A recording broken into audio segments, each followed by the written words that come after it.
ben voilà, alors j'avais envie de faire cette vidéo depuis très longtemps. Euh, Était-ce une part de procrastination? Était-ce tout simplement parce que le moment n'était pas venu? Et bien voilà, je ne l'avais pas encore tournée. Mais voilà cette vidéo que je voulais vous partager sur la notion de paix intérieure. Vaste sujet que cette notion de paix intérieure. Alors, tout d'abord, j'aimerais revenir avec vous sur qu'est-ce que c'est. Qu'est-ce que c'est Qu'est-ce que c'est cet état de paix intérieure? Je vais vous en donner ma définition. Alors, elle n'est propre qu'à moi. Et je vous invite à vous mettre à votre écoute pour aller découvrir ce que signifie pour vous être en état de paix intérieure. Alors, être en état de paix intérieure, pour moi, c'est d'avoir ce flow, ce calme relatif, permanent, constant. C'est une sérénité qui s'installe et qui surdomine, c'est un terme qui n'existe pas mais que j'ai inventé, qui surdomine tout le reste. Cet état de paix intérieure, c'est un bien-être qui peut se traduire par une joie, oui, un sourire ce matin, à vous partager cette vidéo. Une joie, un bien-être, une bienveillance pour soi-même, pour les autres, de la compréhension, de la compassion et de l'amour. L'amour pour soi-même tout d'abord, et puis l'amour pour les autres après. Il n'y a rien d'égoïste là-dedans ou d'égocentrique, parce que tout simplement, dès lors où on est dans la compréhension de qui l'on est, de ce que l'on est, de ce que l'on a vécu, alors on peut compassion, souffrir avec, entre guillemets. Et une fois qu'on a posé les mots sur cette souffrance, eh bien il s'agit d'aller réparer ce qui a été blessé, avec cette compassion et cette bienveillance pour soi-même, et d'arriver à cet amour inconditionnel de toutes ces parts les plus sombres, parce qu'elles existent, elles sont là, coucou, elles font coucou de temps en temps, et les plus lumineuses. Et d'arriver à intégrer, devenir intègre, à pouvoir respecter cette intégrité de notre être. Et une fois qu'on est dans cet état, on peut se tourner vers l'autre avec cette ouverture, ce désir simplement de l'accueillir tel qu'il est. Et la mécanique se remet en marche, la mécanique de la compréhension, de la compassion et de l'amour de l'autre. Alors cet amour, c'est pas forcément un amour amoureux, hein. C'est un amour au sens caritas, au sens charité, hein. L'amour de l'autre, de son prochain, de cet autre qui vit, qui chemine avec nous sur la terre. Alors ça m'amène à dire, on chemine, hein. La vie est-elle un long fleuve tranquille? Pour ceux qui ont vu le film, c'est pas gagné, hein. Mais la vie est-elle un long fleuve tranquille? Eh bien, à titre personnel, encore une fois, ce que je vous partage, c'est que non, la vie n'est pas un long fleuve tranquille.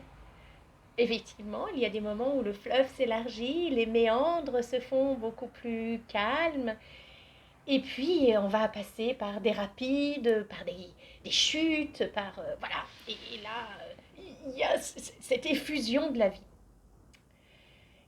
Et forcément, pour nous, ça crée des moments d'équilibre, de déséquilibre, et non, la vie n'est pas un long fleuve tranquille. Mais c'est un fleuve sur lequel on embarque dès notre incarnation, au premier instant où, dans la spirale des âmes, on tombe et boum, on y va. Et à partir de ce moment-là, c'est parti. On est sur le fleuve de la vie.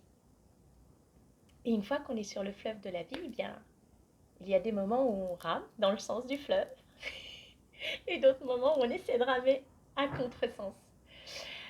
Alors, dans tout ça, La paix intérieure. Mhm. Eh bien, la paix intérieure, elle repose sur quelque chose qui pour moi est très important, c'est l'équanimité. Oh, que j'adore ce mot, équanimité. Alors, pour vous, j'ai quand même été chercher une définition d'équanimité et je vous donnerai mon ressenti par rapport à ça ensuite. Donc, l'équanimité, c'est une disposition au détachement et à la sérénité à l'égard de toute situation euh, de ressenti ou d'évocation et que cette situation, ce ressenti ou cette évocation soit agréable ou désagréable. Voilà, c'est une définition d'équanimité. Vous en trouverez d'autres, hein, mais celle-ci m'a paru assez proche. Alors, du coup, équanimité, égalité d'âme. C'est, et c'est pour ça que c'est en lien avec la paix intérieure. Cette notion d'équanimité, c'est le retour à l'équilibre en soi. La vie n'étant pas donc un long fleuve tranquille, lorsque le fleuve est tranquille, l'équanimité c'est facile, normalement. Si tout va bien, si on a un peu travaillé à l'intérieur, si on a été voir qu'est-ce qui faisait Gincana de temps en temps. Mais là où c'est un challenge, cette équanimité, c'est lorsque la vie n'est pas un long fleuve tranquille. Lorsqu'on est dans ces chutes, dans ces rapides, euh, lorsqu'on a l'impression qu'on va être submergé, qu'on a l'impression simplement de survivre ou de surnager. Alors j'aime pas le terme survivre parce que pour moi survivre, c'est quelqu'un qui vit au-dessus de la vie, qui ne rentre pas dans la vie. Pour moi c'est ça, survivre. Ou plutôt surnager. Surnager dans ces événements tumultueux dont on ne voit pas la fin et on se dit mais jusqu'à quand? Jusqu'à quand? Comment rester dans cette paix intérieure? Comment être dans cette équanimité à ce moment-là?